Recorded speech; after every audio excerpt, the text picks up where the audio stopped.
It's a pleasure to have you, man. Nice to be here. Yes, good. So we're gonna just jump straight in. Tell me about yourself. Who is Dominic Hadeed? They hear that name just floating around the place. Depends on who you ask. If you ask my mom, you ask my wife, you ask my kids, you ask my partners, you ask my bankers, you ask my employees, you ask my competitors, everybody will give you a different answer. Some will say angel, gem of a guy, some will say son of a bitch, whatever the case is. If I'm allowed to say that, by the way. But, depends on who you ask. Right. Me, like everybody else, is different. Is a different person to different people. Mm-hmm. Not because you're acting any differently. It's just how they receive you and what they want out of you. I get you. So who do you perceive yourself as? As me. I don't think I really try to be anybody else. I can't. I can't fake it. I can't lie.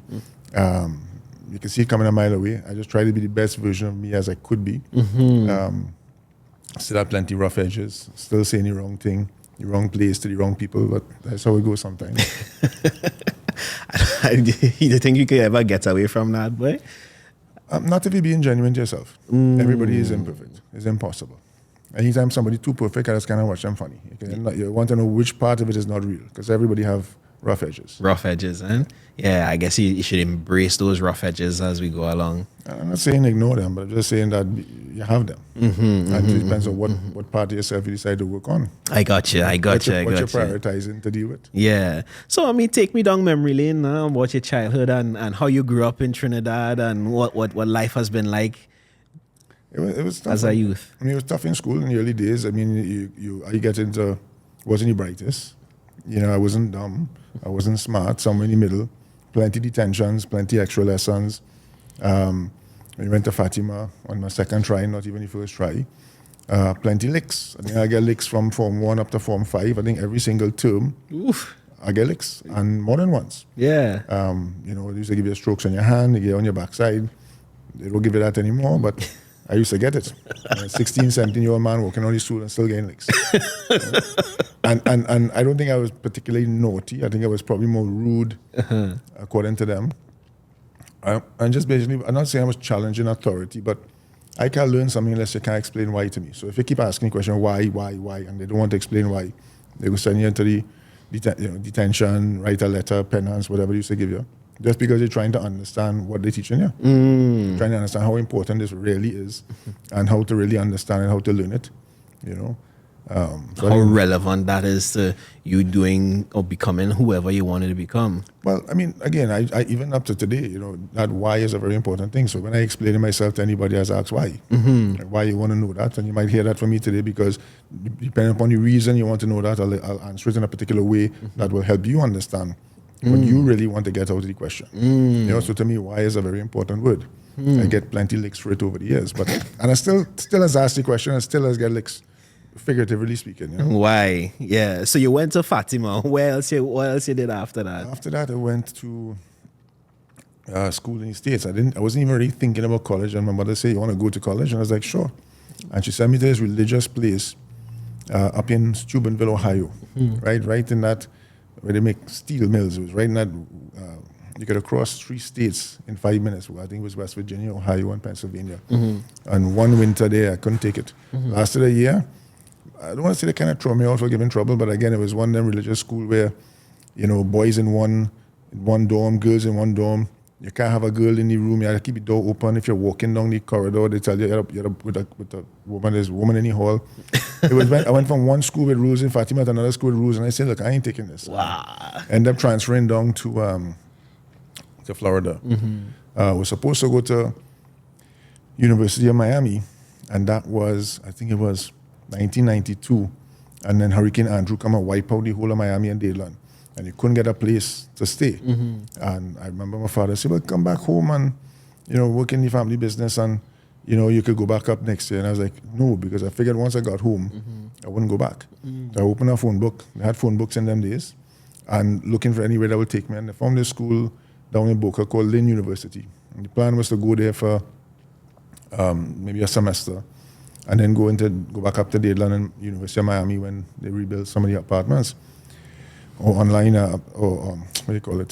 campus rooms. And I used to go to school in Boca, drive down to Miami on the weekends, and that was the right kind of balance of fun and studies, and I just ended up staying there. I never went to UM after, but just used to go to Miami every weekend, line with friends, cousins, and that was it really. Yeah. So tell me about the family business at the point in time. So we go back. My father and his brothers worked together. I mean, a couple of them, one of them still alive, and they used to peddle. Literally Arab peddlers. They would, you would head any countryside. They, night catch them. They would sleep in somebody's porch with permission, etc. And they peddling. In those days, you could do that. There had no kind of crime for that. And they pooled their resources together. Eventually, opened one store. They worked together and they built a nice little small business. And it was retail. Yeah, it was retail. It was garments and fabric and ladies' shoes and clothes, and you learn to sell. And spending time with my father in the early days was going to work with him on a Saturday in a retail store. That, sorry to cut you, but it's really important. I want you to go into that story a little bit more, because people nowadays, they probably look at you and they say, well, yeah, all they reach, all they there, but it's hard to start from somewhere. You have to start from somewhere, and you learn a lot, and you can't miss any of these steps. I mean, if you really miss any of these steps, you miss a lot of the knowledge that you need to have. I mean, the roundedness, whether it be people's skills. I'll give you an example. You have to learn people. I remember I was I would be in a clothes store in town. In those days, was fabric clothing. When the kids started to come back from college, the four brothers, they amicably separated, and everybody went with the kids and started doing business. And my dad went and opened up fabric clothing. Fabric clothing is still around today. And you had to get to know people. I mean, you had to go and, you had to, besides learning what kind of fabrics people wanted and the fashion and design and whatnot, you had to understand people. I mean, you would be in the store and you want to give good customer service. And you would have somebody, they would walk in, you would watch them, look around the place first, maybe give them 10, 15 minutes, and you approach them and say, could I help you? And they'd be like, oh gosh, you're crowded, man. And I'll reach, I'll go tell you. And they carry on and you're like, oh my God. So, okay, no problem. And so you want to try to say, okay, next time I will give people more time in the store. You have somebody else who would walk in the store, 1 foot on the pavement, 1 foot inside the door, and say, what happened? Nobody working here? So you kind of say, okay, how do I know which is which? There's a problem to solve. And you say, okay, I want to stand up by the door, and when they walk in, say, hi, welcome to Fabric Land. If you need any help, I'm here for you. If they wanted help, then they'll say, come and help me. And if not, they say, I'll let you know when I leave here. So all these little problems, and you learn, and selling fabric. Fabric is a commodity. White polyester was white polyester. It had no brand. All the qualities you see, and just come down to price and who they like more. You understand? I understand. Yeah. So again, you learn those things. So you learn about different attributes of businesses. It's not like I have a brand of chocolate and I like a chocolate, and you don't care if the next chocolate 25 cents. If it's 25 cents more or less, you like how it tastes and it's 25 cents. But you don't care about that for white polyester. When you take the white polyester and you go make your shirt or your school shirt or whatever, it don't say Fabric Land on it. Nobody know where it come from. You understand? So it's all about price. So you learn that certain businesses have certain advantages over other businesses. You can pick up that earlier clock when you're growing up. Yeah. Seeing your father, seeing him go from peddling to having a store to being where it is right now, years in, you have to go through that at any stage. It's useful because even when I came back from college, and I said, okay, great. And I remember the first day, put on my long sleeve shirt, and my father said, where are you going? I said, well, I'll go into the office with you. He said, to do what? I said, well, to help you run the business. He said, what do you know about business? I said, but Dad, I have a college degree. He said, I don't care what you have. You ain't know nothing about my business. He reached his hand into his pocket, tossed me a bunch of keys. He said, that's the keys for the store in Queen Street, Port of Spain. You open and close that for 2 years, and then I go believe you know something. and he said, it was the truth. I mean, how could you have gone into, I don't care how much they teach you in books, how you could go in and say, I'm going to run a business, if you didn't actually ever run a business. Wow. So, you could read all the book you want about riding a bicycle. But you're on a bicycle and it's two different things. Yeah. People don't understand that. And you go in the store, you open, you close, you have that responsibility. You have to open the store, you have the key. Have no excuse about this breakdown, that, and it had no excuse. The store had to open 8 o'clock, people come in, you had to get there, open the place up, set up what you have to do it. And trucks, the goods come in, you take the goods off the truck, you see what's selling, what not selling, you're reordering for yourself. If the cashier go on lunch, you got to cash for yourself. I mean, it's a responsibility. Yeah. And you have to do it. And after you do all those things, you then start to realize, well, I could do this better in the business. We should do that in head office. And why they buying this, buying enough of that. And you start to understand. So when you really got into head office 2 years later, you could really add value. You really knew what you was talking about. You understand? And then you could get the respect. And my father was like, listen, I used to tell him, time to go and retire. He said, I would love to, but he said, I can't tell people this my son that's the boss now. He said, they have to tell me as it's time to go home. Right? The customer, the supplier, the employees, the banker, they had to say, I want to deal with Dominic. Wow. So he said, I can't tell them use the boss, just you have to earn it. You understand? So it was that kind of a mindset that yes, you got opportunities. So the people say, well, you get things handed to you. Well, you might have gotten more opportunities than other people, but you have to do something with them. I've seen a lot of people who had more opportunities with me, bigger opportunities with me, and they do nothing with them, or they bust them because it came too easy, or they missed some of those steps along the way. Yeah. I mean, something I always tell people around me is that there's a rite of passage. You do have to buy your time and do what you need to do when you're in business itself. You have to earn it because like I say, you can't walk into a gym and hardly ever pick up the heaviest weight and lift it. You have to kind of go through. You have the right posture, start with light weights, make sure you could do it, you have no damage, no injury, and then you go to heavy and heavy weights. That's what it was in business. We didn't start off big, we start off small. And I'll tell you, everything that could go wrong used to go wrong. And you reach the point where some days you come home in tears and you want to say to yourself, okay, God, what is the lesson I have to learn out here? Because you can't figure it out yet. But it had to be some reason why you have to go through this. And you say, okay, what it is, you have to figure it out because it's a problem to solve. Why I have to know how to do this? And sometimes it's not evident at that time. And sometimes you only find out years later. And I have a few things still waiting to find out what I had to learn that for. I ain't get there yet. I figure it will come at some point. But what I can tell you. So how important is problem solving? Because that's why a lot of people getting it wrong, But that is the key thing. I mean, unless I have a director by me now, say unless you work in a company, have a blue book, right? Meaning one of them big corporation where anything go wrong, they don't think about it. They're in business 100 years, never a blue book. You just turn to the blue book and figure out, okay, this is what you do. In the absence of that structure, if you want to be a boss, or if you want to be a good employee or good manager or good whatever, you have to have a certain level of problem solving skills because you have to understand when to follow the rule and when sometimes you have to bend the rule because the rule not applying to what the situation is right now. And that is something that you have to learn to have. To navigate. And it's a lot. I mean, not only navigate it, but you have to know how to empower other people, when to break the rules. I used to tell my people a lot of the time, 90% rigid, 10% flexible. You have to know when to flex. And that's really where the brains come in, is when to break the rule and how to break it.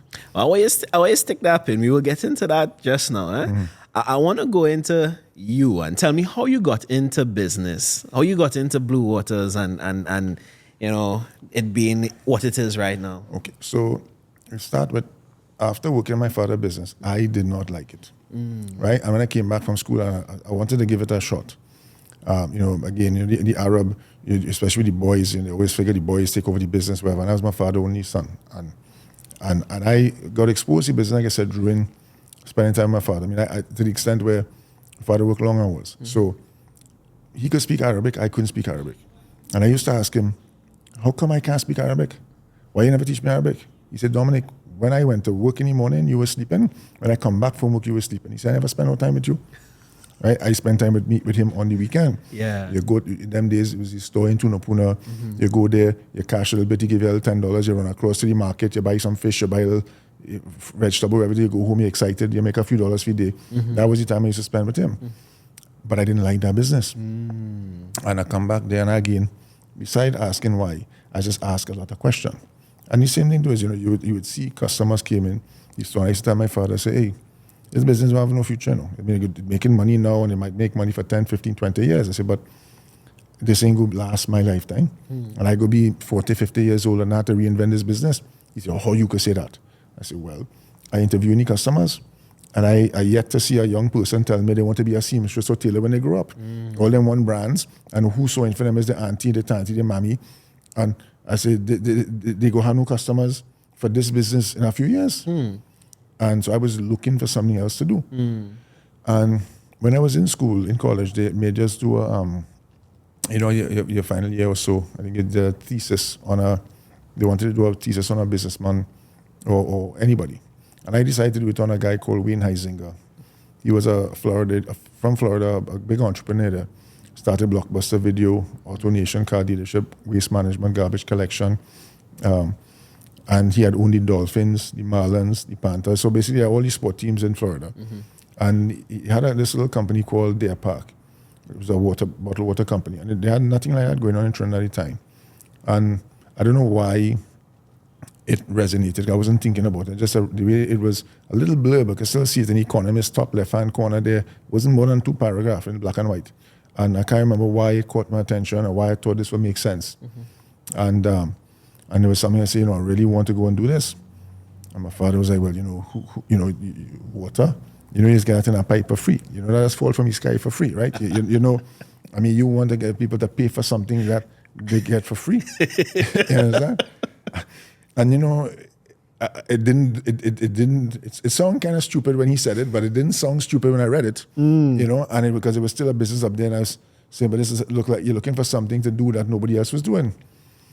And I said, you know what?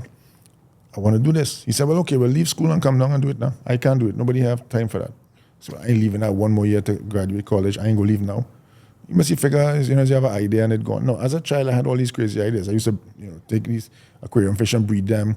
And sometimes you take T-shirts and from the store, you go and make some prints and you sell the T-shirts. So I used to do a lot of that in the early growing up. He must have thought it was just one of those other ideas that would pass. And it didn't. And when I eventually came home, God, there was so many other bottled waters already back home. Even one in my father's house. And I said, Dad, you tell me who will pay for bottled water and you have in your house? He said, well, too late for that now. Somebody else doing it. I said, but I want to do it. My uncle sit me down. You're ungrateful, so and so. Your father only son. You even try the man business. Say don't like it. Give it a shot now. And I sit down and I said, boy, Dominic, you really a horrible fella. But how you can do your father that? The guilt get me good. And that's why I went and tried it. And a couple of years later, that same uncle, he passed away. He was the one with Francis Fashions. And at the time, they had bought Gulf City Mall. And so I was the spare man. When my cousin was running Francis Fashion, my uncle was in Gulf City, and me and my father was in Fabric Land. And they said, well, you don't like the fabric business, we'll go and run the mall. And so I did, and I kind of liked it. I was good at it. And we still do a lot of that now, the real estate side. And when my uncle passed away, I said, boy, life too short not to do what you love. And I just couldn't get this water thing out of my system. I couldn't understand why. And I was watching, and more people was getting into this, but nobody was doing it properly. Wow. Or at least in my view, nobody's doing it properly. And when my uncle passed away, I go to my father, I said, listen, I'm giving you an ultimatum. I said, either you let me do this thing when you're wrong, and if I fail, you're there to help me clear up the pieces, or if not, when you're gone, I'm going to do it. And he's like, well, you could do it, but you still have to run Gulf City too. So again, doubling up the work. And I said, no problem. That's fine, I'll do it. I did both. You're dealing with South, you're going down to South once or twice a week with the mall. You're doing what you had to do down there. And then you're coming back and trying to get people to get a bottled water business off the ground. And in those days, you could write a check for Gulf City for $100,000, no big deal. You're fixing tires, bathroom, whatever, or air condition, roof. And you come back to Blue Water, you write a check for $1,000, your hand shaking because you don't have the money in your account. And this thing just had to work. You just had to get it to work.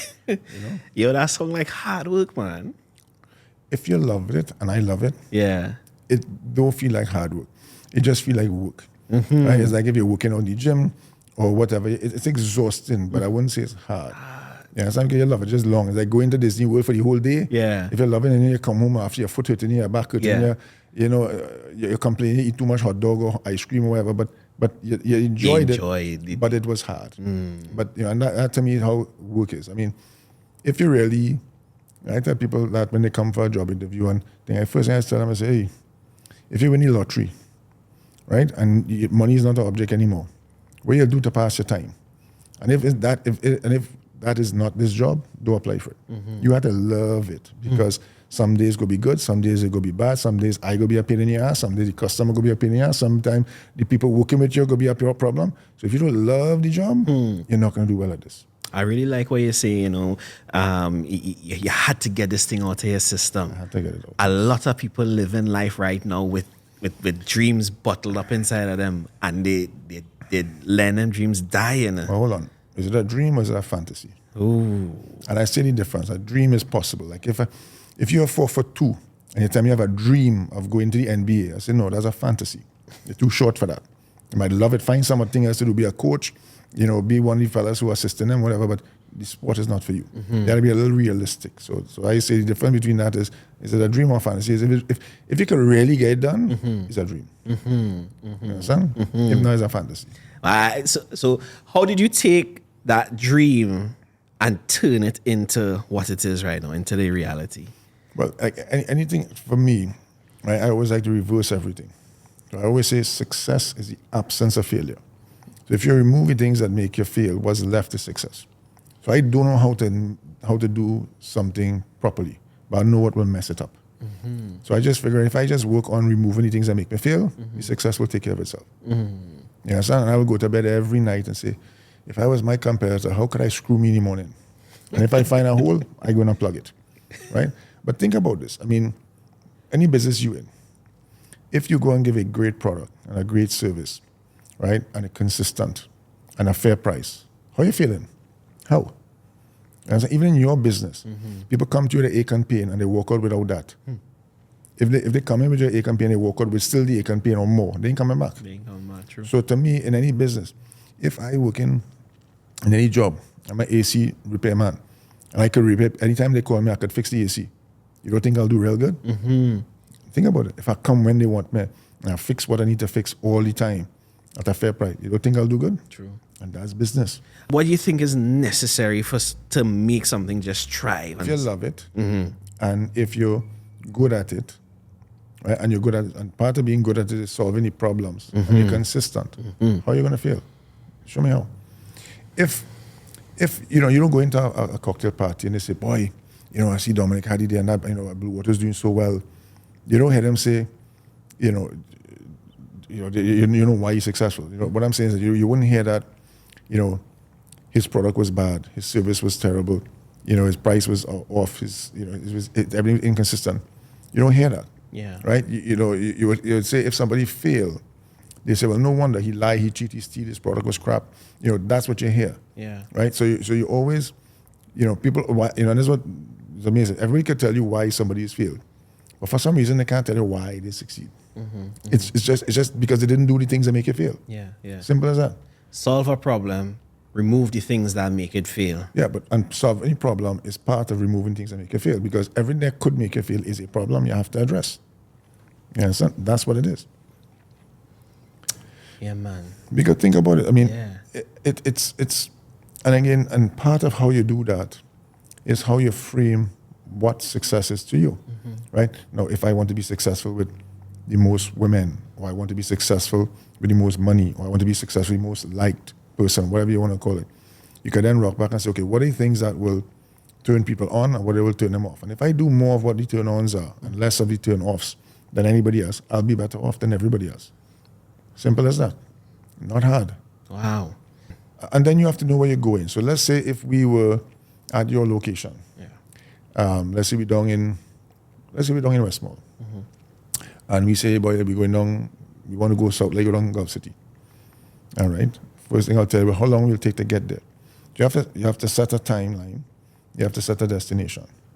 So, and where you are, and you work backwards. So if we say we in Westmore and we want to go to Gulf City Mall, and you say we want to get there within an hour, okay. Well, one time you tell you can't walk. That's how your problem solved. You can't walk. You can't ride a bike or a bus. You had to drive. Otherwise, you ain't getting in an hour. You say, okay, what's the route? You say, well, depends on your time of day, right? Because you could encounter traffic on Coca Reed. You could bounce it up on Rice and Road. Then you hit Grand Bazaar and you're good to go. So I'm just saying it depends. So if you don't plan your route before, right? You go bounce up a traffic, you say, boy, Coca Reed, I go be late. We only reach half of the time, half the distance, not even half the distance, but most of the time gone, and you go, let go for a shortcut because you didn't plan. You understand? So you really have to sit down and plan. And how do you take that to a life, to your life, right? I always tell people, I said, how old are you now, Ken? 37. 37, okay, you young still. How long you think you'd live? Oh, I don't know. Make a guess. Boy. I say if I live another 30 years. That's young. Like you're 50. You could do that. 50? All right. You're 87. Right? There's an exercise I would like you to do for yourself. And everybody could do this. You're supposed to do it. There's a right way to how to put that into practice. You drop dead at 87. You get to come to your funeral. And you're sitting down in that church pew. And you're listening to your eulogy. What would it say 50 years from now? Sit down and write it.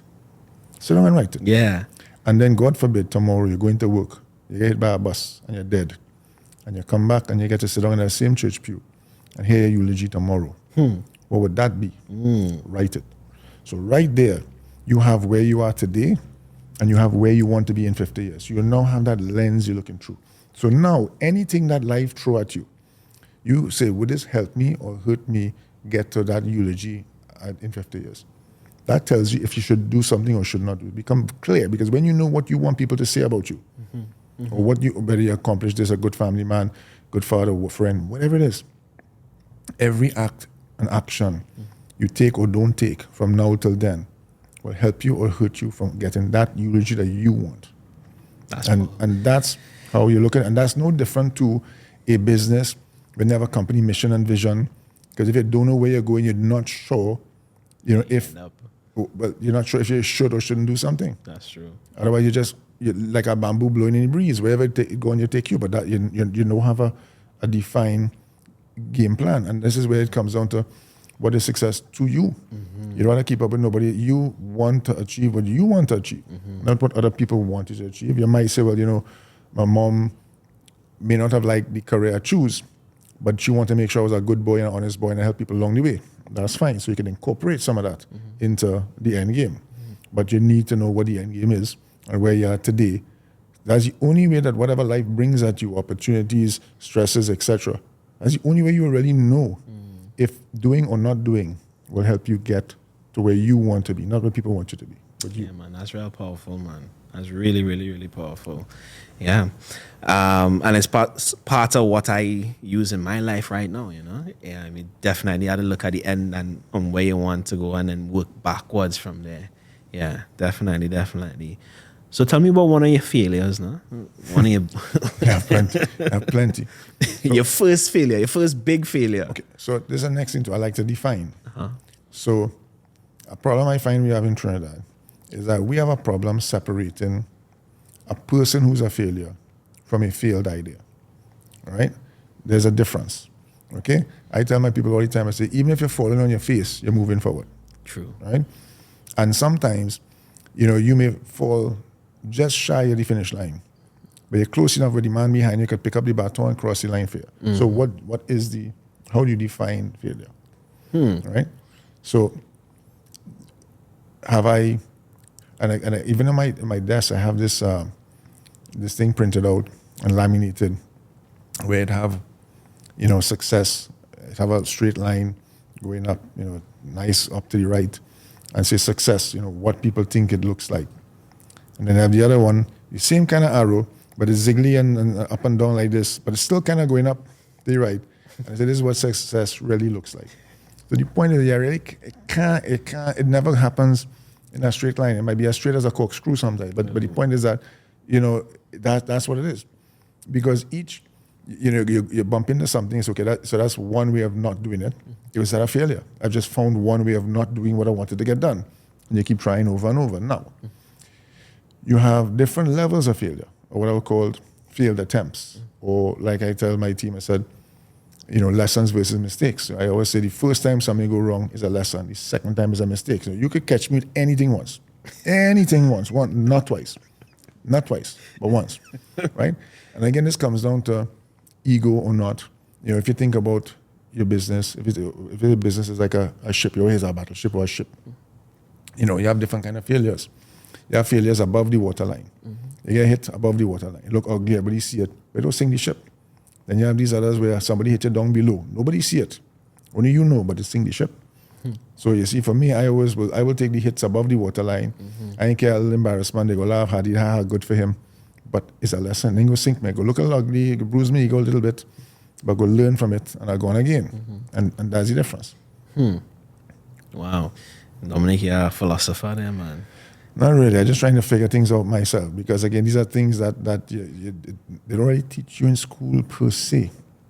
All right? I didn't learn it in school. I learned it from bumping around the place. Yeah. And asking a lot of questions to all kind of people. Yeah. Wow. So where did that inquisitive mindset come from? I don't know. I just always naturally curious. Now, I'm naturally curious about things that I am interested in or things that would help me get to whatever goal I'm after. Right? There are a lot of things I'm not interested in, so I have no kind of FOMO over that. I don't know why, I just don't. You know, I mean, if something interests me, I don't care if it don't interest nobody else. And if something interests other people, I don't care if it don't interest me, it don't bother me. It just doesn't. Wow. Okay. And it comes back down to knowing what you want, because I know what I need to get out of life or what I want to get out of life, and I know if this helps me or not. So if it don't help me, I'm not interested. You're not interested in that. Yeah. Not at all. You ain't even going in a direction. No. You're even looking at that. No. Yeah. Unless maybe if I'm curious to see why somebody else failed, I might go and poke around in that and say, okay, what he did or did wrong, or if somebody was successful. So I like a lot of biographies. You know, and I'm equally fascinated with why things fail as why things succeed. Gotcha. You know, so I don't only just read biographies on famous people who were successful. I want to read failures. Yeah. And You know, in my 20s, early 20s, that was something that I actually did, you know. And I mean, took in Winston Churchill, took in Obama was at the time there, you know, and really looked at what they did to actually get where they are, and then what they did when they failed, you know, and when people fail, watch what they did and don't repeat that. You don't necessarily need to repeat that. But it's always more interesting to me. It's not so much as the what, it's the how. Right? You know, people tell me what they did. I'm more interested in how you did it. Right? That is more insightful for me. You understand? If a man say, boy, yeah, I had 3 women last night. How you did that? How you get 3 women? I'm more interested in that. Or, man, I make $1 million, I have a successful business, I sell my house for so. How you did that? I ain't care what you did, but how you did that? I want to see if there's anything I can learn from that. Which is one of the questions I had in my life as well, early in my life as well. How could somebody, you know, have like 2-3 Benzes within a year, within a lifetime? Or in a lifetime or a year? Within a lifetime. You know, and to me that was the ceiling, you know. But I was like, yo, that ceiling not hard at all. What advice would you give to someone who wants to get into business? Well, yeah, again, come back to the why. Why you think you should get into business versus working for somebody. And then why you think you would be successful in the business you're pursuing. Why you could do it better than somebody else who's already doing it. Those things you have to understand. And what problem could you solve well, for the people that you want to get into the consumers, business yes, absolutely. Like for me, when I eventually got into bottled water, there were 42 brands. Right? I mean, every single distributor in the country had a brand, and everybody with a filling line had a brand. But nobody had the full range. So as we call it, each size is an occasion, a use occasion. And what I was, again, noticing, being curious, was some people, if they wanted a particular size for their house, you know, 1 or 2 brands had that. If they want something different when they go into school, or they on the go in the gym, or, you know, something, or just want a little sip, they had to buy another brand. So no one brand was serving all the occasions. Wow. So I said, okay, the first thing I could do different was I could give them a complete range. Let's start with that. And then it was, okay, I didn't want to go on, you know, again, most people will come in a business, he's selling for $10, I go sell it for $9. But in them days, you know, everybody's just copying what was going on in these states. That's why I tell you, I don't really care about what people do. So standard sizes was, you know, 1.5, 500 ml, 12 ounce, whatever. And in those days, everybody was buying the preforms. This is it's like a test tube that you blow into a bottle from Solo. And Solo making that preform. And they were taking that preform which Solo had bought to do a 20-ounce bottle. 20 ounces, 591 mLs. To make a 500 ml water. No. Soft drink have gas. So you need a thicker preform for that. And they were taking a preform design for a heavier bottle, a bigger bottle, 591 versus 500, and with gas, to make a 500 ml water without gas. I take that preform and I send it to suppliers and I say, hey, what's the biggest bottle I can make with this? And they come back with a 650 ml. That's why Blue Water have a 650 ml.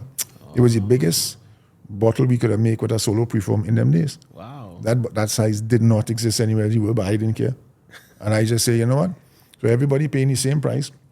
The cap is the same cost of the cap, whether it was putting 650 ml or water in it or 500 ml. The preform was the same thing, the label was the same thing. So I went on and I said, hey, give me a 30% more for the same price. So besides giving you the range, besides giving you the range of sizes, in that main size, the 500 ml, I give you a 650, for the same price of a 500 ml. Trainees love more for nothing. And that's what they got. We come to the 5-gallon bottle. In them days, had no handle. It was a big round bottle. You had to kind of hold by your neck. Yeah. They had no spill cap. You had to peel off the whole cap, and the cooler didn't have no punch in it to receive it. You had to kind of hope not to spill. Yeah. So all of those things, I said, well, I'm going to give you, a bottle with a handle and a cooler with the pouch, the punch, and the no spill cap for the same price. For me, it was all about giving them more for the same price. It wasn't giving them the same for less. Yeah. My model was I give you more for the same price, not same for less. Well, you said something there that I didn't even think about, a different bottle for a different occasion. Think about it. Here we have one bottle on the table. It's a small bottle for one occasion. If you go in, in your office, it's a 5-gallon bottle. Sometimes you go in the beach, you pick up the 500, the 5 liter or the 8 liter. If you're knocking about in the road, you pick up the 1.5. So again, each one have a different use occasion. You understand? And that's really what it was. Solving a problem that the consumer had. And back then, by the way, most people didn't want to pay for bottled water, right? But I rock back and I say, okay, where would they not want to drink pipe water? And in those days, it was the beaches. It was the carnival parties. We had no venues 30 years ago. You had the paddock and the movie down is now. You put 2 pieces of plywood around the place, and that's a venue, right? Yeah. Or PSA grounds. Yeah. So you go there. In that scenario, even if you don't like to pay for water, in that scenario, if you could get bottled water than trying to find a standpipe, and if you could find a standpipe, and the same thing up in Maracas, you could buy bottled water. True. So I went to my people and said, hey, that's how Blue Waters end up in Carnival. That's how we end up sponsoring Carnival, because that was where I sat back and said, okay, where would people want to pay for water? On the beaches and in the parties. Yeah. And my father used to cuss me, you send a big truck all the way up to Maracas to sell 3 or 4 vendors? I said, yeah. Because to me, that was marketing. And people would come back and say, boy, Hadid boy, you're a real big boy. Everywhere I turn, I see Blue Waters. But the truth is, we have 2 trucks. You have 9,000 places today that is buy bottled water. And then we had 2 trucks. Yeah. Today we have 150, but it was 2 trucks. Yeah. But we were not everywhere. We were everywhere where people wanted to drink bottled water. So again, if you look around there, and that was what you saw, when you decide, you say, well, shit, that had to be this brand big. This is the one. And then again, you go into a grocery. And in them days, they had no section for bottled water. And everybody was chucked up on a 4-foot. And again, this is where my real estate background kind of helped. I go to the grocery and say, hey, let me pay. I want to rent this space. They were saying, fake it till you make it. Yeah. So I say I want to rent 4 foot. And them days was $100 a foot. So I pay $400 in a grocery for 4 foot of water, a space for water. So if you come in now walking on that lane and you see 8 foot of bottled water, one brand have 4 foot on it, and then everybody else choke up on a 4 foot. You can say, well, this had to be the biggest one, because this is what the grocery giving this more space. This had to be the one everybody else buying. You understand? So it was these little things. Yeah. That in the early days. Yeah. is what it was. So that look of success. Yeah. And then it was anybody I was doing business with. Hey, Mr. Truckman, you have an office, you have a house. Why, if I doing business with you, why you have a cooler in your office in your house? Well, you buying hundreds of thousands of dollars from them. They ain't gonna mind paying you, $30, $40 a week. They didn't mind that. The fella we are buying tires with, the insurance man, the label company, everybody who was getting money from me, who are buying my bill book from, hey, you must have a water cooler for me. Otherwise, and they're not gonna. They don't want the water, but they ain't gonna refuse me. This man buying $10,000 a month from them, and a water cooler go cost him what, $300-$400 a month. No big deal. I'll go take it. And then guess what? Now all your trainees, what trainees like the most? Free thing. So if all of a sudden you was in the office, and okay, you was drinking pipe water, whatever, it didn't matter to you before, but now the boss put a water cooler. Well, I go drink that. And what do you think happened now? Yeah. So our water now is light. Okay, take out all of the heavy impurities, etc., So it tastes light compared to tap water. So all of a sudden you're drinking up all the free thing in the boss office. And then when you reach home now to drink your water, all of a sudden that water tasting funny. Because it's light. Yeah. Our water light compared to the water from the pipe was heavy. So all of a sudden they say, well, this thing had to be better. And there's little things like that. Just so little, so don't strategic and say, okay, how do I connect these dots? Yeah. It's as simple as that. So I want that water home now, so I can call Dominic. You understand? So that's what it was. That's what it was. Yeah. As simple as that. But that's crazy, man. But that's real critical thinking and solving that problem. They didn't teach you that in school. No, you don't teach you that. But the problem I was solving for is, how do I get them to buy, well, first of all, pay for something that at the time you're going to get for free. And then also, how do I get them to buy mine versus the 40-something brands that was there already? Blue Waters was the last brand. I think only Water One had come after, now they're out of business. But we're the last water brand in this country to open, the last one. Yeah, that required a lot of boldness as well. I wouldn't say bold, you gotta be stupid. I didn't know. I didn't know how hard it was going to be. I really didn't. But because I had fight my father, it was 5 years by the time I actually had the idea to actually get any business.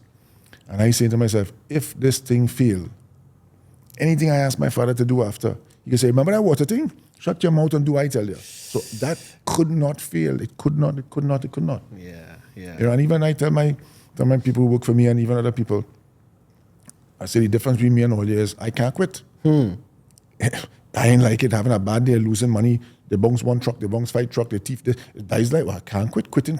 Once you take quitting out, then you have to succeed. You have to. But everybody else take the short way out, I will quit. Yeah. So once that off the table, believe me, you'll find a way. How you pass that vision down to employees and well, they still see me around in the office every day.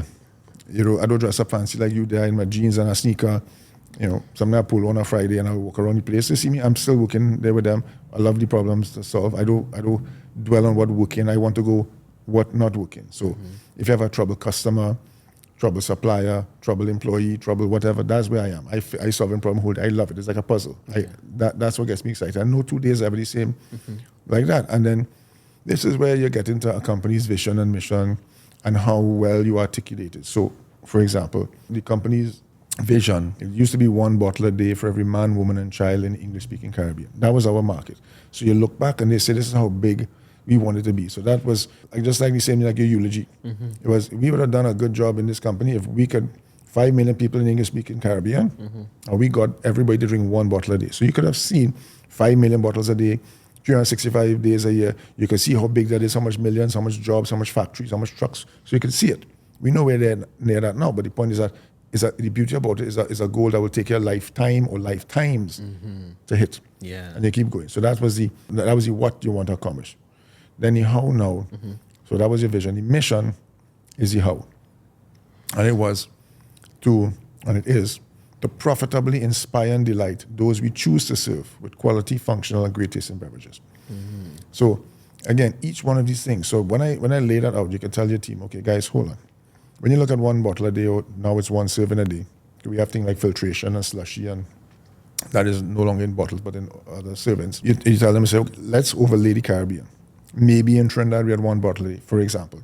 Maybe in St. Lucia we had 1 bottle a week. Maybe Barbados 1 bottle a month. Maybe Jamaica 1 bottle a year. So you can see where you are in each of those defined territories. Yeah. And it's okay, how much more work I have to do in each one.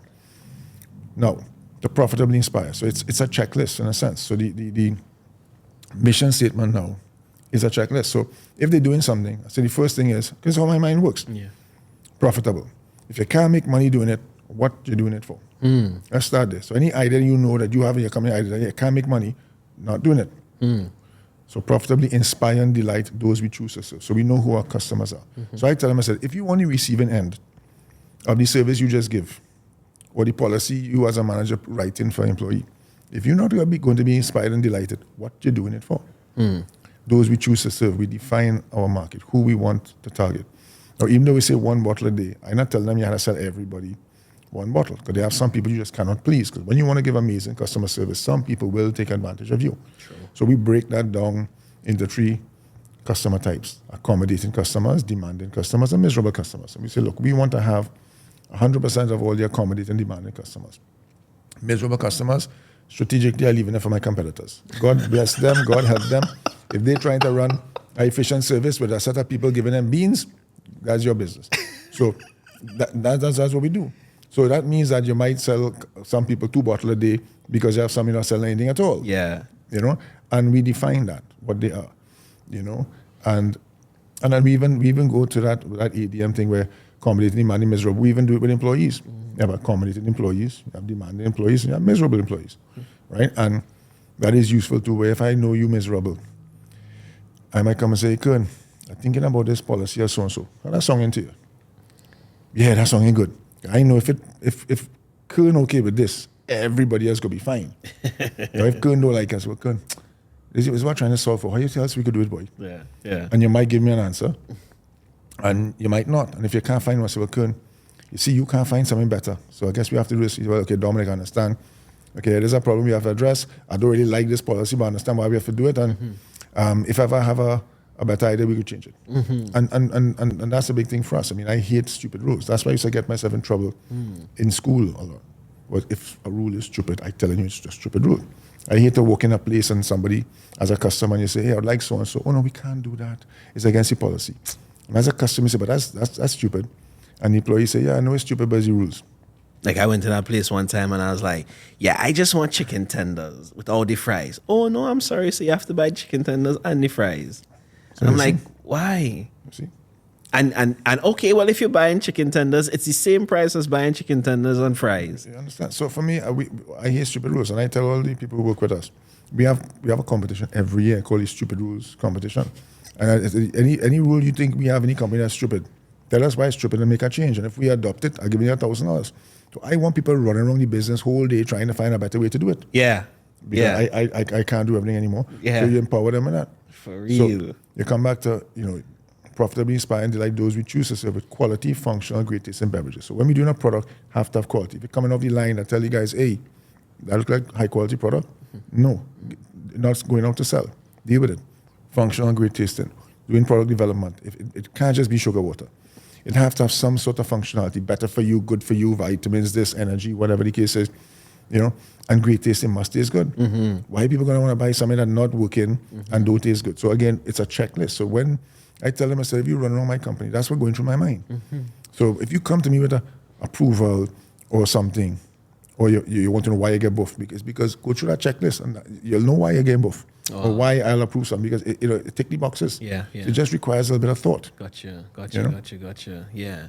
Would you say that Blue Waters is your most successful venture? Again, define success. Is it you want to make the most money? Is it you want to give the most charity? Is it you want that people enjoy the most? I'm not sure. We have shopping centers. We involved in some food businesses with Wendy's and Domino's. We have shares in some of those. So it depends on what is the defining success. Fulfillment. Is my most fulfillment a definition of success? It's my most stressful job, I can tell you that, man. For sure, it's the most stressful. Yeah.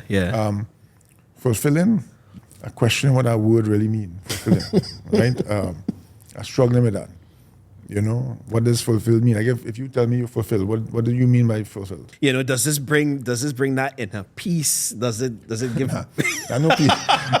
I know peace there. No. Does it? Yeah, I get to pour out from what I had in my heart and from what I had in my mind. What I will tell you, for me, it made me realize that I wasn't crazy. Because for years, you're crazy. You selling bottled water. And listen, we lost our backside. We lost money in year 1. We lost money in year 2.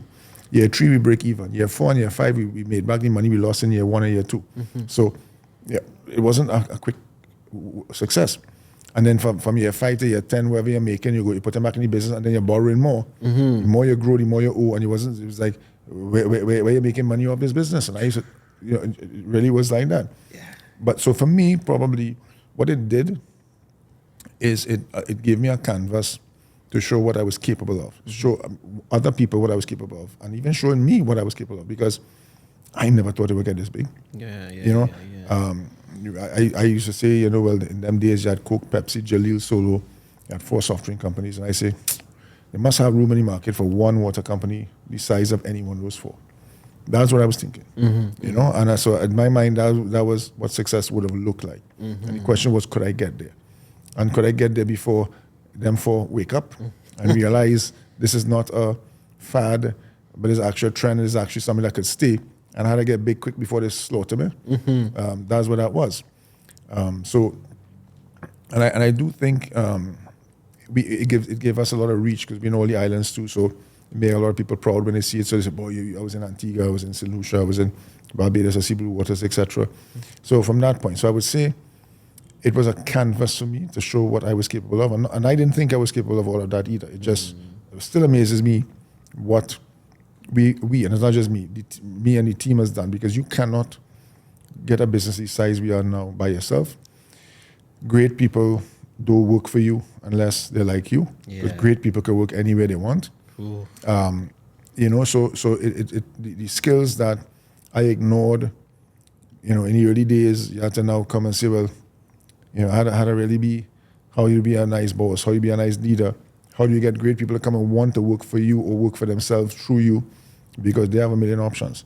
So, and the bigger it gets, the more complicated it gets, the more skills you have to improve or refine or behaviors you have to add. Like some of the behaviors I had starting the business, they tell me, hey, if you ever do that again, you're going to lose a lot of good people. So, you have to be, in the early days, we have to be, I wouldn't say badass or asshole, because you're fighting for survival. And behaviors that people will tolerate from you when they know you're fighting for survival, or when you're young and you don't know better. Oh, God. They ain't tolerating that from you when you're successful and think you have money and you're older. So you have to say, come on. It's like, my son will come out with these little cute jokes with women and want to touch the bottom or whatever. But he 9, 10, I say, okay, they're cute. When you're 15 or 16, now becomes sexual harassment, you're rude. So, the point is that what you can get away with, or what is seen as not a big deal or even funny when you're younger or inexperienced is totally a problem when you get older or more successful. So it's a constant evolution. And so that goes into my other question. What does success look like for you now? Well, for me now, success will be if I could keep doing what I'm doing with a lot less stress. If I could buy back some more of my time, that would be successful, right? And I think to a certain extent and certain instances I could do it. Like, when I was starting up, there was no balance. There was no such thing as work-life balance. I had 2 failed attempts at marriage before, engagements that broke off before I eventually got married at 35. I started at 24, 25, and it didn't work out a couple of times. And, I was fat, overweight, hardly used to go to the gym. I had no time for that, Today, now, happily married, spend time with the family. I would go to the gym, although it's very early in the morning, because you just have to, that's when nobody harassing you. That's when you can get things done. So there's a little more balance there now than it was before, because again, it's a different stage of your life as well too. And the efforts, to your point, the efforts you when to me, I'm assuming. I believe that if you're taking on extra stress, you should get extra rewards for it. In the early days, you take on extra stress, you can buy a nicer car, you can buy a nicer house, you can fly first class or whatever it is. When you're already doing all those things, what are you taking extra stress for? So it's like. I kind of wondering if you're ready to do more. Yeah. But at this stage now, you say, okay, how much more opportunity could I give to other people to do some of the things that I no longer have the time to do, but it's important to get done for the business, and share some of that extra with them. That's kind of what I'm trying to experiment with now. Gotcha. And how do you make time during the day? Because it's a real thing to consume your time outside here. Well, again, it comes back to what's important to you on accomplishing what you have to accomplish. And when you start to do that, you prioritize. So it's always about what you're solving for. If you want to have the best body, then you're going to prioritize diet and exercise. If you want to have the most money, you're going to prioritize being in business and successful, et cetera, et cetera. It depends on what you're solving for. Your priorities and what problems you're solving. Have you ever had a mentor? Not in the formal sense of it. Like, there are a lot of people I would read or listen to, like in the case of Warren Buffett or Charlie Munger in those days for the investment. You would listen to everything they have to say, read everything that they wrote. One of the things in Trinidad you didn't have, I like to do a lot of helping now of younger people because, when I was growing up, nobody said, come young Hadid, let me teach you. Right? They didn't have that back 30 years ago. It wasn't there. And, they saw you as competition or they just didn't have the time, but it wasn't for lack of trying. And I will be honest with you, a lot of the successful people in Trinidad did give me an inordinate amount of time because I was an ag. You know, I would go and harass Arthur Lockjack if I could get a wrong, find him, or Robert Bermudez and harass him, or anybody in a senior position who was running Neil Massey in them days. If I bunks you up somewhere, I'm going to try and pick your brain the best as I could. Yeah. You know, and that was bad too. People like, oh God, look, Hadid coming. He's so intense. They want to wind down, and they ask like a bee, nag, buzz, buzz. You know, how you do this, how you do that, why you do this, why. And it got exhausted, and I couldn't understand. Like, wrong these people. Now again, I reach a stage now where when I go out, I have a couple young, bright people coming up, and they come and do me what I used to do, Lockjack and them back in the days. And I was like, oh, so this is how it felt. Damn. Okay, now it makes sense. It didn't make sense back then. I was like, oh, so this is what I was doing there. I get it now. Yeah, okay. That's not pleasant, you know? Yeah. But again, you had to do what you had to do. Back then, when they don't have the formal... He was hungry back then, I imagine. I wouldn't say hungry, he was desperate. You have problems to solve. You had to solve your problems. You had to, whoever you think have a solution to your problem, you're going to live in the backside. True. True. If you can't quit and fail, it's not an option. And if you know, it's like if I want to come by you for a treatment, I go and argue, call you, harass you, come in morning, evening, Sunday, what you could do? I'm going to come pick you up. That way you have to do. Yeah. Let's figure this thing out. And I ain't care how vexed you get with me after, but I get what I want from you. I done. That's your problem after. You know? I might come back and tell you sorry after. Take it for dinner another time or something. But I just saying, as bad as that sounds, sometimes that's what it takes. Yeah. You had to be desperate for that. Yeah, I understand. I mean, ideally, if you could do it without being annoying and pestering, that'd be the way to go. Yeah. But sometimes if you have no choice, you have no choice. How do you choose? How do you choose to invest in people? Who do you invest in? Again, investing period is about the highest rate of return. So if you have $100 and somebody say, I could give you this investment, that will give you $101 back. You get $1 on your 100. Or you have this other investment that will give you $10 on your 100. You have this other investment give you $100 on your 100. Which one you'll invest in? Obviously, the highest one you can get. One, yeah. So the same thing is so it depends on the people. If I invested my time with somebody, and that's how I look at it, I'm investing my time in you, is what's the most bang for my time or influence for my time or I can get. Because if I'm going to touch you, or let's say somebody was a preacher or a teacher or a psychologist or whatever it is, and I know if I was good to this person or share with this person what I know, and because of that they could share and help 10 people a day, that's a good return on my time. Yeah. You understand? Yeah. So again, it's really about managing your time and getting highest and best use for your time. Yeah. You just talk on investment there, and I have a real nice question for you. What do I do when I make my first $1,000? Well, it depends how you make it. I see philosopher in you there, boy. No. Why I'm saying is that did you make it from your business? Then I'll ask you what kind of business you're in. Does your business need the money to go back into the business? You understand?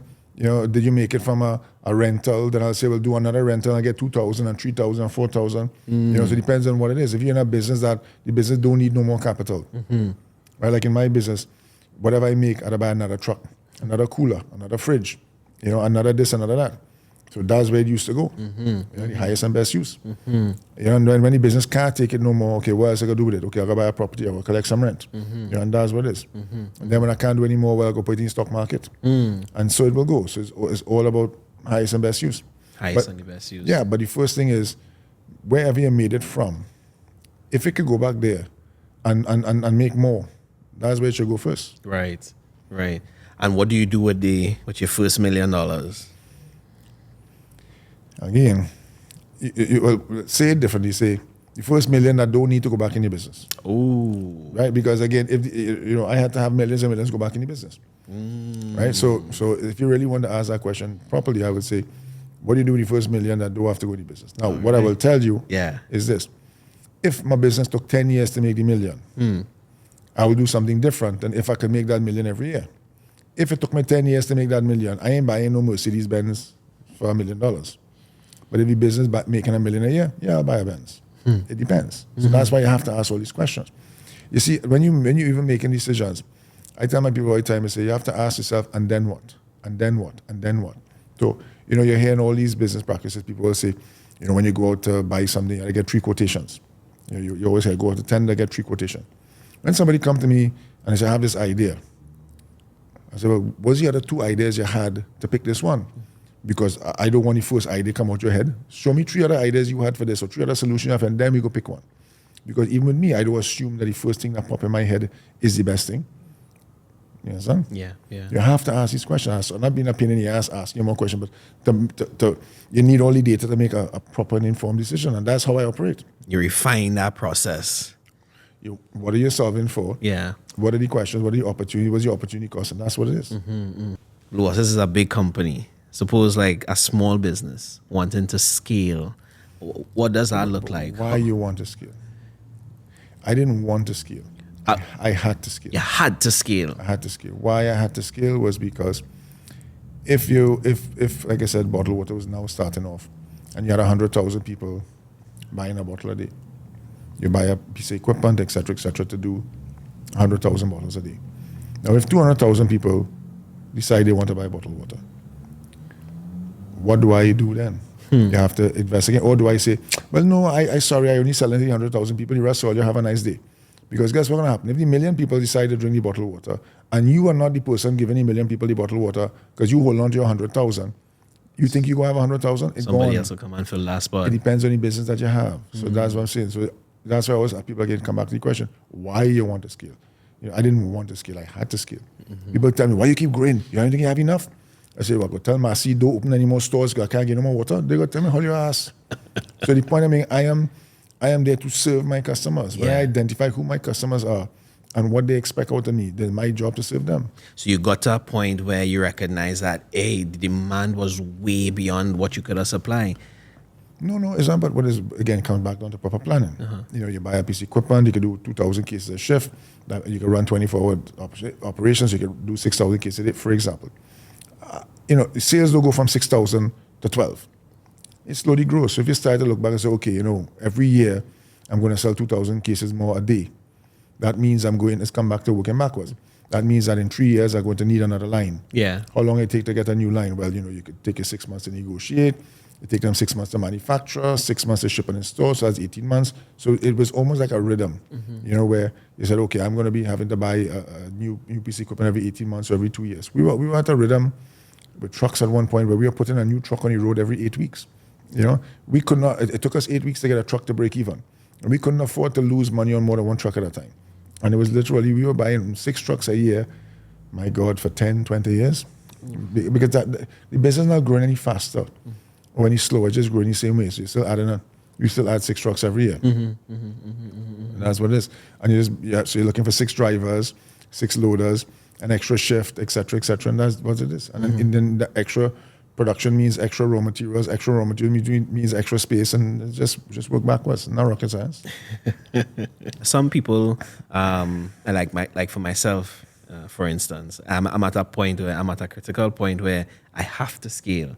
And you look at it and you ask yourself the question, okay, what are the components of me scaling? The problem is I don't know how you scale you, because you are your business. There you go.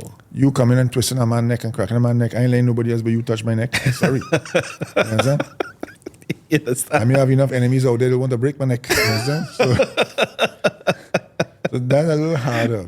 Yeah, I understand. Yeah. So how you bring out efficiency from your staff, man? You have to make them do it for themselves. Nobody in Blue Waters works for me. They work for themselves.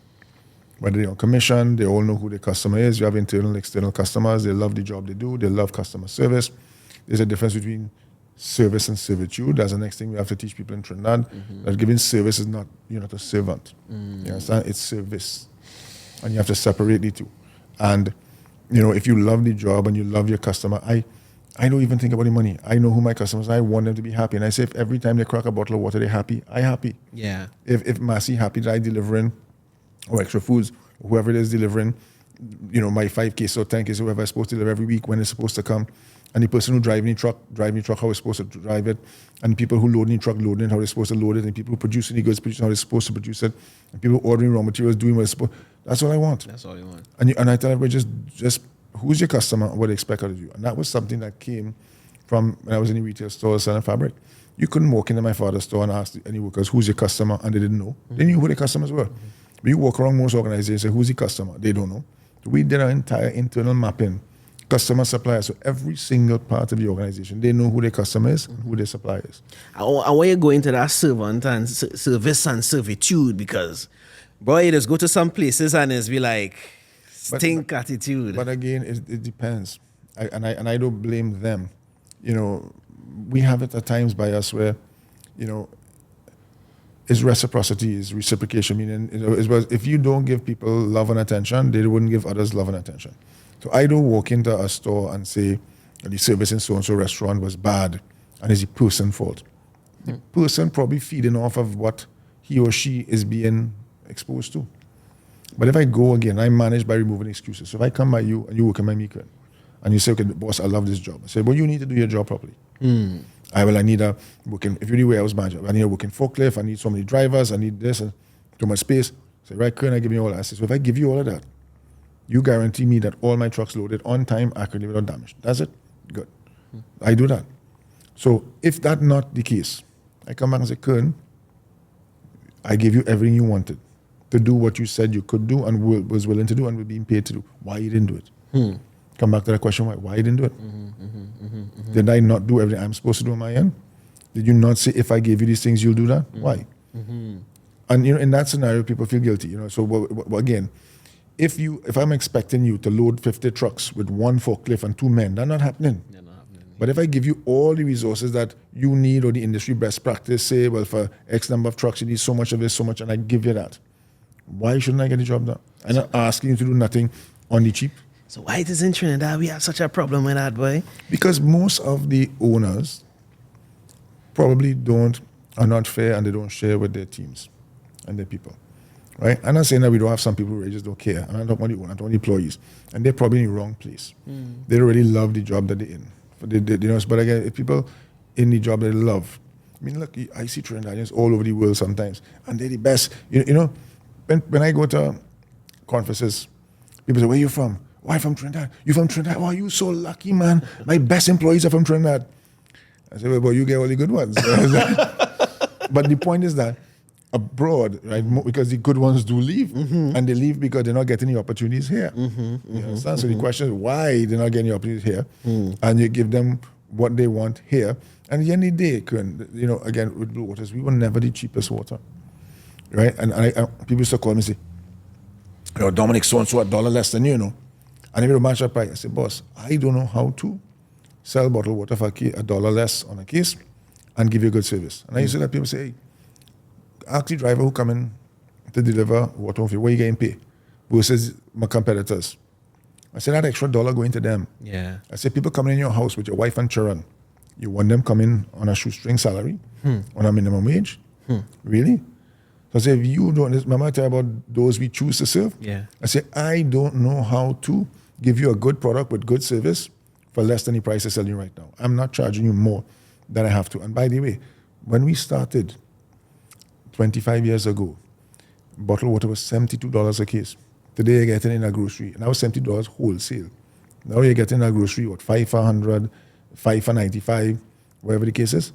There's nothing else in this country that you could get it cheaper, half the price even, than 25 years ago. Wow. That's efficiency. Yeah. You understand? Yeah. So when anybody come and tell me about they could get cheaper elsewhere, I say, go ahead. Everybody who sells cheaper than Blue Water is out of business now. Every man jack. Wow. Because they you know, we don't overdo. We get the right price that we need to give a great service and to reinvest in plant and equipment and training, etc., etc. What advice would you give your 30-year-old self right now? I would tell him, have a little more patience, act intentionally. If you're going into a situation, you have to almost plan it in advance. I mean, if I tell you I come in somewhere, I mean, it's not unusual for me to tell you I'll be 2 minutes late, because it bothers me if I'm going to be 2 minutes late. Everything works backwards. Yeah. If I make a commitment to you, that time is that time. And if you get one of those underwater below shots, how do you recover from that, right? Well, first of all, acknowledge it quick. The only time that shot underwater could sink you is if you're embarrassed to acknowledge it happened, you don't want to tell nobody, and you're trying to bail out by yourself. Wow. So you gotta come and say, hey, I did shit, I effed up. I need help. Understand? Yeah. I shouldn't have done this, but I did it. I don't know why. We could talk, you could beat me about it after, but right now, let the sip sink in. So let's fix this first. Yeah. I will take all my blows after, but I need help. A lot of people embarrassed about that. That's exactly the problem. Ego. The worst thing is ego. How you tell me to get my ego out of that, boy? That's hard, you know. Hard? But where you get the ego from in the first place? Why you think you need an ego? I can't take that like sinner. But why? Huh? But why? Why? Where you get an ego from? Man, Why you feel you need an ego? I don't know where it come from, but it's just there. Society give it to you, your father give it to you, your mother give it to you, trying to prove something to a friend, a girlfriend, an ex-wife, what? Where it come from? That's the first question you have to ask yourself. Yeah. Why you have one? Why you need one? It's a hard question to ask myself. I don't even know where it come from. I don't even know. I could ask myself why. Now, to me, what you do need is confidence. That's different to having an ego. I am confident. Sometimes it could be arrogant. If it's overdone, it could be a little arrogant. But I don't know if I would say I have an ego per se.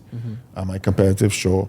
Am I confident or overconfident? Slightly arrogant? Possibly, yes. And enough people I don't see it, but enough people told me that is probably true. So, you know. But I wouldn't say I'm egotistical. Yeah. I don't do things because what people could say about it. And if I do this, they go real like me up.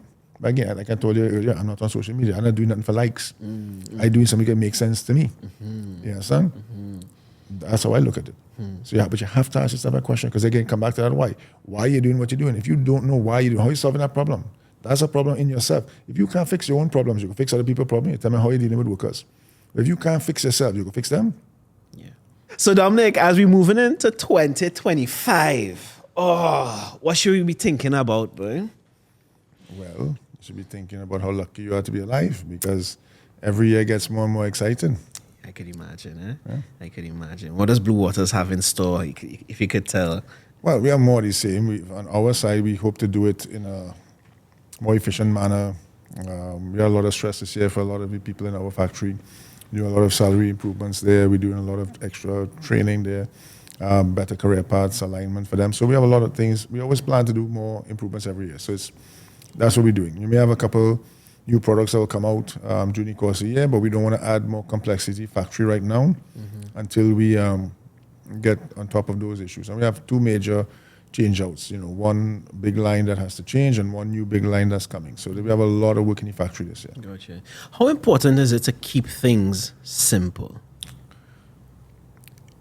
It's more important than it is easy, right? My board and my people always beg me to keep it simple, but it's not easy. And even how easy you try, it's very easy to go off track. Because when you're successful at one thing, you think you could be successful at anything. So doesn't it apply to every single thing that you do? Wouldn't it apply to every single thing? I mean, I imagine how much years in the business, over 20 years in business, you would think that, yeah, I know what it is to make a business successful. I could take a business from scratch and we do that. Within a year make it we do that. We do that. So for example, Domino's, right? I mean, we were the fourth owners, me and my partners, the fourth owners of Domino's. So Domino's went broke 3 times in Trinidad. And we were the fourth owners and turned it around. Wendy's went broke, we bought it, turned it around. Wow. And again, not hard to do. Just do things the right way for the right reasons, and success will follow. It's not hard. When people come to me, business is real hard. If business is really hard, you're in a bad business. But if a business is not a bad business, it should not be a hard business, because it's not hard to do things the right way. It's a tough sell there, boy. No. Show me any business.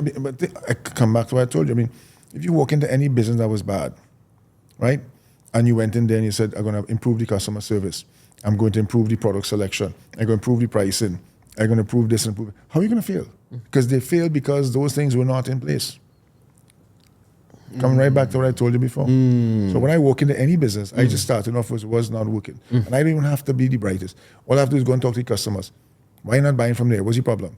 Go and talk to the employees. What's wrong in this place? Go and talk to the suppliers. What's the issue? Go talk to the banker. Everybody will tell you what's wrong with the business. Wow. Now, if you come back to your ego, right? If you have an ego that people afraid to tell you a thing, you will literally be the naked emperor walking around and you think everything good, but nobody won't tell you nothing because when they tell you something, you vex with them. You understand? It's not hard. I know that's the recipe to fix a business. Go in and find out what's wrong. And we do that whole day. I talking to customers, what's wrong? What's wrong? What's wrong by Blue Water? Employees, what's wrong? Suppliers, what's wrong? Simple as that. It's very difficult to take constructive criticism, or criticism at all, Come back to your ego. Ego.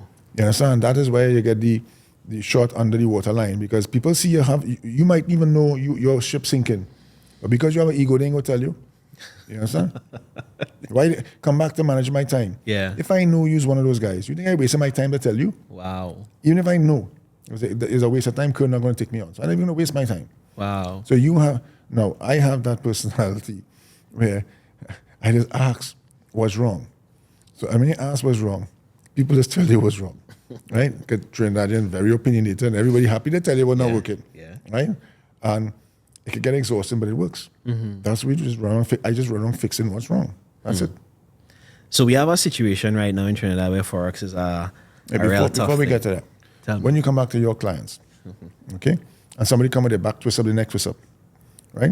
What you just turn around and tell them, don't do this, don't do that, or else this will happen. And if they follow the instructions, anything will happen. Yeah. They will be fine. Yeah, they'll be fine. It's when they don't is the problem. Yeah. And when they come back by you, and they say, Kern, my back out again. So you did that, yeah. But so you straighten them back out. So the same thing when you walk into a business, I just go and straighten them back out. Just like you straighten back out somebody. Same thing. Same thing. Not hard. Yeah, I seen that pattern here. I seen that pattern. There's like some very key things. It's not hard. It's not hard, yeah. But you have to be very open with yourself. And you have to be very honest with yourself. You're the easiest one to fool yourself is yourself, huh? And not just that, throw another word out, transparent with yourself as well. Yeah, and you have to share that with others. Yeah. So when you come up with a mentor, that's what a mentor is. A person who would tell you what you did wrong and why you did wrong. I mean, hardest thing for me now is I don't get good feedback. If I go and tell somebody, hey, what I just did there, what I could improve, or how that went, they think I'm looking for a pat on the back, and well, you want me to go and blow smoke up your ass now, you did well there. So I can't even ask anymore for feedback. When there will be a time when you get so big that people think, well, they can't be honest with you. No, that only happens if you allow it to happen.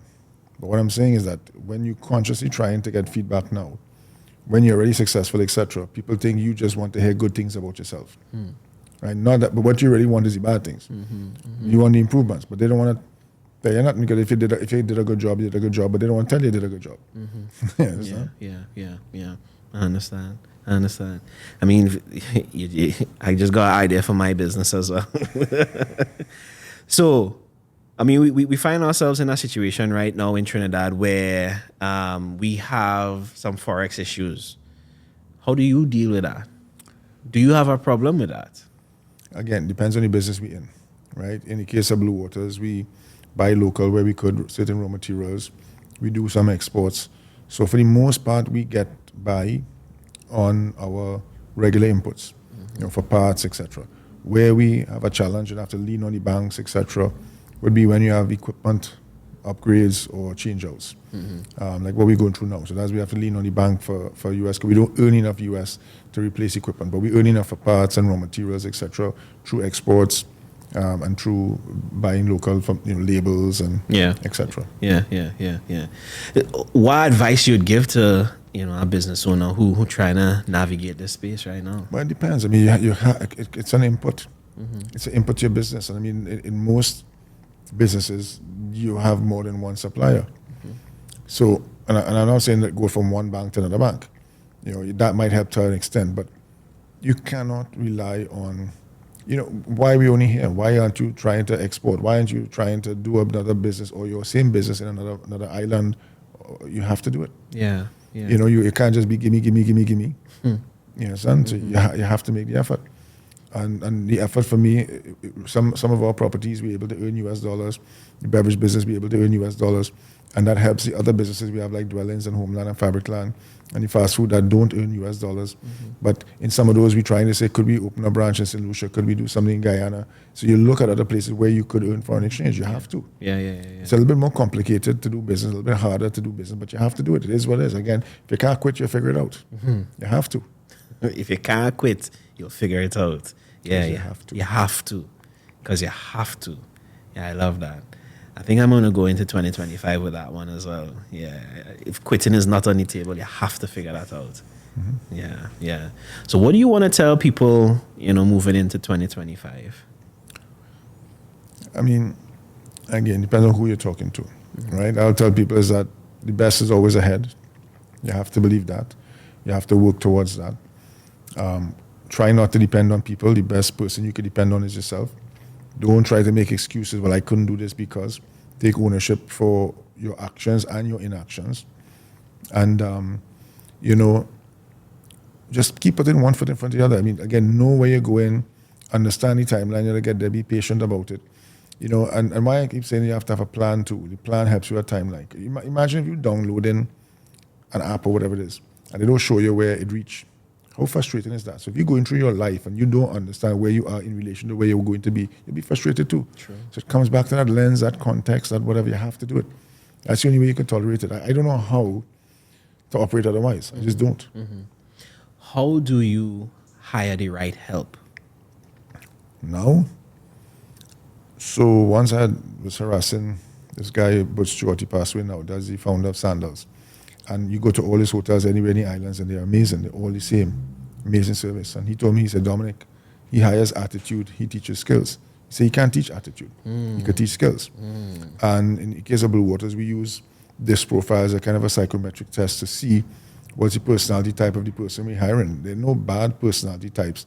They're just certain personality types that do better in certain jobs.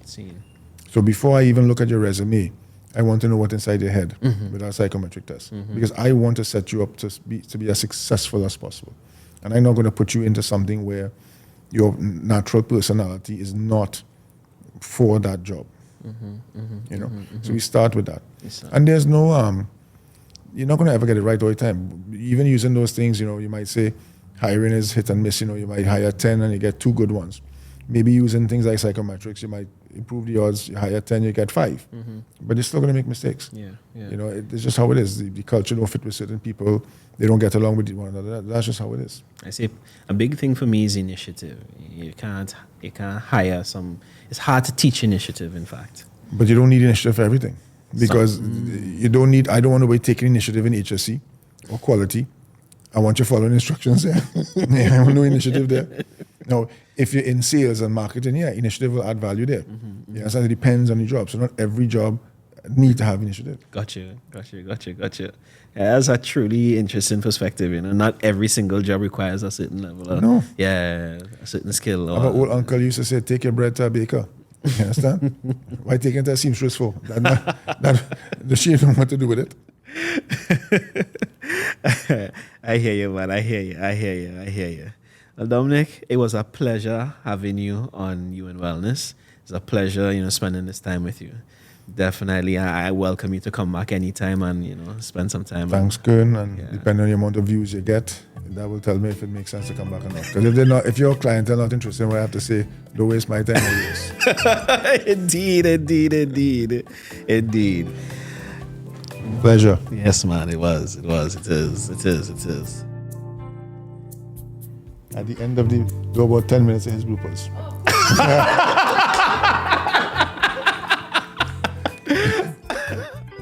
I swap what I said earlier on and put it there. He's a badass,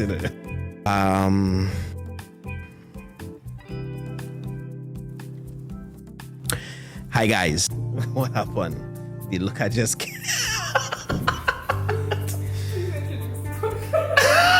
This is our 5th episode. On today's episode, we have Dominic Hadid with us. We're going to talk about... We have a clang glass, boy. I ain't clanging no glasses. I ain't clanging bottles. Shucks. You see? I tell you how I get to the. You still didn't say personal development, but it's all right. Dominic, it is minutes to 7. I good. You're Yeah, lucky I man. ain't charging by the hour. You just charge by the hour, not me. I didn't even know we would have done so much. You see how fast the time this fly? It's fine.